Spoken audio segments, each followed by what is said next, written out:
Chapter 1 The Liner Notes. Foy is a Tron reference. I just love Wendy Carlos and couldn't resist when I saw that Arteria's N-Log Lab had Tron patches on the synclavier.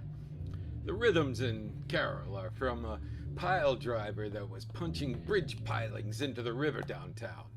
I had 3 stereo recordings from my Zoom H1N, left, right, and center, and I just let them phase.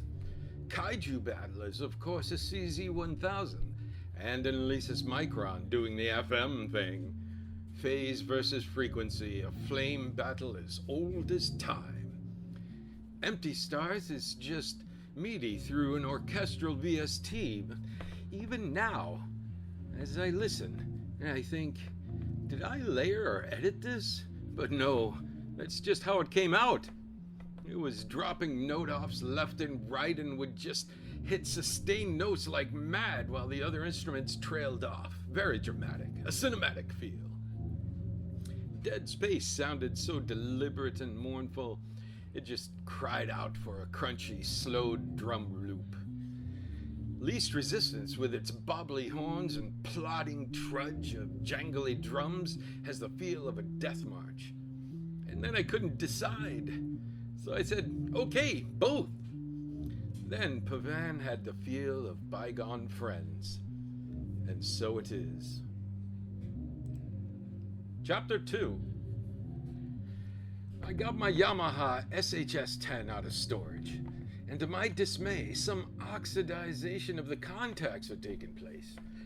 The old 2-operator shoal key was sick and garbled sounding, and I was quite saddened at the thought that it might have bitten the dust at some point through the winter. Oh man, another recap. I wasn't looking forward to the required surgery, but before I started disassembly preparations, I realized it was mainly the bender wheel that was an issue. I hooked it up to the PC and found that it was sending random trills and changes to MIDI when it was in center position. A non-stop stream of mad MIDI interference and babbling nonsense flowed on the monitor whenever I released the wheel. Well, I wasn't going to waste that, so I popped open a slew of VSTs, samplers and romplers and drums, oh my. Strings and horns and keys all crazed, flutes that sounded like telephones, voices like drums in the deep, drums that fluted like drunken birds, and organs on 5 separate MIDI channels that trilled and turned to strings or horns at will, all of it pouring out of the keytar. On 5 MIDI channels from a single demo song that seemed determined never to play the same sequence more than once. Near unrecognizable, most of it, but at least partially on time and partially on key, maybe. I took these recordings from the VSTs and knit them together with a few sprinklings of my own, Alesis Micron on one track, drum loops on another, etc., etc., and played them in multiple media players just to fudge around, so it's all dollars too.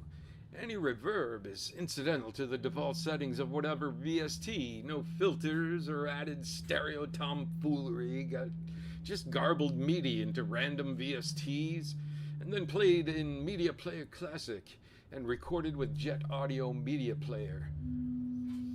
My favorites. I just wanted to see if I could get away with not having to deal with Bitwig or Audacity or... oh, what's that other one? Reaper! Somehow I really like listening to the results. My first foray into ambient. I play it in the car.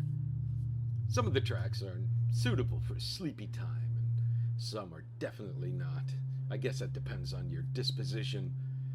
Please, friends, enjoy these final aeons as our universe marches to its inevitable end. Merry Christmas. Dick Douglas at home.